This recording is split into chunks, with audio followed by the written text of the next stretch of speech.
എല്ലാവർക്കും നമസ്കാരം. ഇന്ന് നമുക്ക് വളരെ സോഫ്റ്റ് ആയിട്ടുള്ള ഗോതമ്പ് പുട്ട് എങ്ങനെയാണ് തയ്യാറാക്കിയെടുക്കുന്നത് നോക്കാം.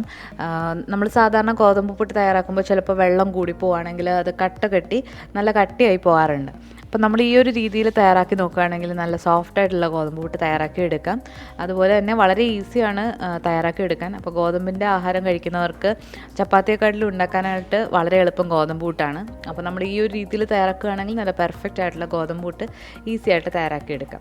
അപ്പോൾ അതിന് വേണ്ടിയിട്ട് ഞാനിവിടെ ഒരു 1.5 കപ്പ് ഗോതമ്പ് പൊടിയാണ് എടുത്തിട്ടുള്ളത്.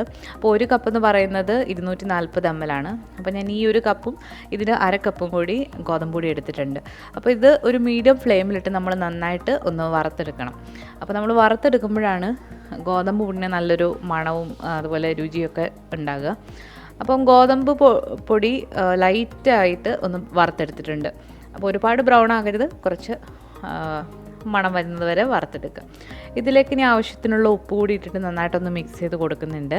അപ്പോൾ നിങ്ങൾക്ക് ഉപ്പ് ഇങ്ങനെ ചേർക്കാം, അല്ലാന്നുണ്ടെങ്കിൽ വെള്ളത്തിൽ ചേർക്കാം. അപ്പോൾ ഞാനിത് കുഴച്ചെടുക്കാൻ വേണ്ടിയിട്ട് 1.5 കപ്പ് ഗോതമ്പ് പൊടിക്ക് 1 കപ്പ് വെള്ളം എടുത്തിട്ടുണ്ട്. പക്ഷേ ഇതിൻ്റെ 1/2 കപ്പ് മാത്രമാണ് നമ്മൾ ഇതിൽ ഉപയോഗിച്ചിട്ടുള്ളത്. അപ്പോൾ ഈ ഒരു വെള്ളം ഇതിലേക്ക് കുറേശ്ശെ ഒഴിച്ച് കൊടുത്തിട്ട് നമ്മൾ പുട്ടിന് കുഴയ്ക്കുന്ന പോലെ ഒന്ന് ജസ്റ്റ് ഒന്ന് കോട്ട് ചെയ്തെടുക്കാം. ഒരുപാട് ഇട്ട് കുഴയ്ക്കേണ്ട ആവശ്യമില്ല. അപ്പം എല്ലാം ഒന്ന് വെള്ളത്തിൽ ജസ്റ്റ് ഒന്ന് ഇതുപോലെ ആക്കിയെടുക്കാം. അതിനുശേഷം മിക്സിയുടെ ഒരു ചെറിയ ജാറിലേക്ക് ഇട്ട് കൊടുത്തതിന് ശേഷം നമ്മൾ ഇതൊന്ന് പൾസ് ചെയ്തെടുക്കുന്നുണ്ട്. അപ്പോൾ നമ്മൾ ഒരുപാട് വെള്ളം ഒഴിക്കരുത്. ഞാനിപ്പോൾ 1.5 കപ്പ് ഗോതമ്പ് പൊടിക്ക് 1/2 കപ്പ് വെള്ളമാണ് എടുത്തിട്ടുള്ളത്. അപ്പോൾ ഇത് ലെഫ്റ്റിലോട്ട് തിരിച്ചൊന്ന് പൾസ് ചെയ്ത് എടുക്കാം. വലത്തോട്ടല്ല, ഇടത്തോട്ട് തന്നെ തിരിക്കണം. അപ്പോൾ ഇത് ഇപ്പോൾ പൾസ് ചെയ്ത് എടുത്തിട്ടുണ്ട്. ഇപ്പോൾ നല്ല സോഫ്റ്റ് ആയിട്ടുള്ള ഗോതമ്പ് പുട്ടിൻ്റെ മാവ് ഇവിടെ തയ്യാറായിട്ടുണ്ട്. ഇത് ഇനി കട്ടകളൊന്നും ഇല്ലാതെ കൈവച്ച് പുട്ടുകൂടി ഒന്ന് ജസ്റ്റ് ഒന്ന് മിക്സ് ചെയ്ത് കൊടുക്കുക. ഇതിന് നമ്മളിപ്പോൾ ഇത്രയും വെള്ളമാണ് എടുത്തിട്ടുള്ളത്. ഈ ഒരു കപ്പിൻ്റെ 1/2 കപ്പ് വെള്ളമാണ് ഇതിലേക്ക് എടുത്തിട്ടുള്ളത്. ഇനി നമ്മളിത് പുട്ടുകുറ്റിയിൽ തേങ്ങയും ഗോതമ്പ് പൊടിയും ഇടവിട്ട് ഇട്ട് കൊടുത്തതിന് ശേഷം നമുക്കിത് സാധാരണ പുട്ട് ചെയ്യുന്ന പോലെ ആവി കയറ്റി എടുക്കാവുന്നതാണ്. അപ്പോൾ തേങ്ങ നിങ്ങളുടെ ഇഷ്ടത്തിന് കൂട്ടോ കുറയ്ക്കുകയൊക്കെ ചെയ്യാം. അപ്പോൾ ഈ ഒരു പുട്ട് നമ്മളിതിൽ നിറയ്ക്കുമ്പോൾ ഒരുപാട് കുത്തി നിറയ്ക്കരുത്.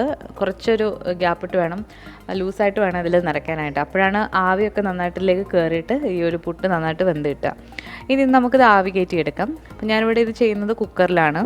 കുക്കറിൽ വെള്ളം വെച്ചിട്ട് നന്നായിട്ട് ആവി വന്നതിന് ശേഷം ആ പുട്ടുകുറ്റി അതിന് മുകളിലായിട്ട് വെച്ച് കൊടുത്തിട്ടുണ്ട്. ഇതിനൊരു 10 മിനിറ്റ് മതിയാകും ആവി കയറി വേവാനായിട്ട്. നമ്മുടെ പുട്ട് ഇവിടെ റെഡി ആയിട്ടുണ്ട്. നിങ്ങൾക്ക് കാണാം, നല്ല സോഫ്റ്റ് ആയിട്ടുള്ള കട്ടകളൊന്നും ഇല്ലാത്ത നല്ല ഗോതമ്പ് പുട്ടാണ്.